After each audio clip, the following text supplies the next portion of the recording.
কোনো এক সময় এক গ্রামের পাশে ছিল বিস্তীর্ণ সবুজ চর। পাশে ছিল এক ঘন বন। সেখানে প্রতিদিন গ্রামের গরুগুলো চড়তে যেত, আর সেগুলোর দেখাশোনার কাজ ছিল গ্রামেরই এক কিশোর রাখাল বালকের ওপর। ছেলেটা দুষ্টু, চঞ্চল আর একটু মিথ্যেবাদী বলে সবাই তাকে চিনত। মাঝে মাঝে তার মাথায় মজা করার নেশা চাপে। এক দুপুরে সে গরুগুলোকে নিয়ে চড়াইয়ে বসে আছে। হাওয়ায় ঘাস দুলছে, পাখিরা ডাকছে। হঠাৎ তার মাথায় দুষ্টুমি ভর করল।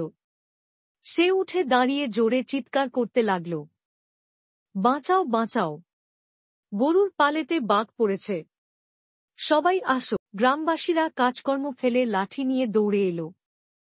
কিন্তু এসে দেখে কোথায় বাঘ, সব জায়গা শান্ত। ছেলেটা হাসতে হাসতে বলল, আরে মজা করলাম শুধু।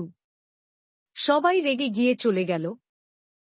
কয়েকদিন পর আবার একই ঘটনা। আবার সেই চিৎকার, বাঁচাও বাঁচাও, গরুর পালেতে বাঘ পড়েছে। আবার দৌড়ে এলো গ্রামবাসী। আবারও কোনো বাঘ নেই। এইবার সবাই ঠিক করল এই ছেলেটার কথায় আর কখনো বিশ্বাস করা যাবে না।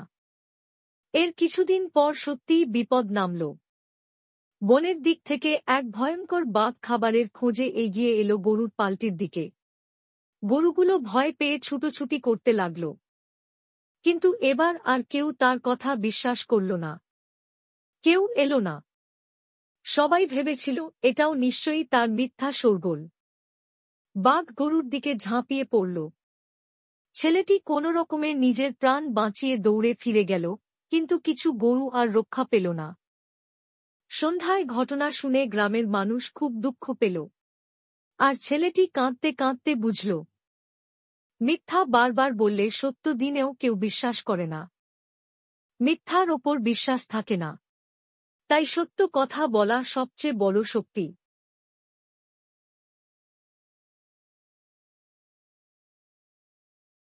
ধন্যবাদ।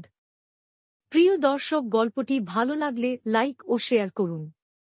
অনুগ্রহ করে এই চ্যানেলটি সাবস্ক্রাইব করবেন।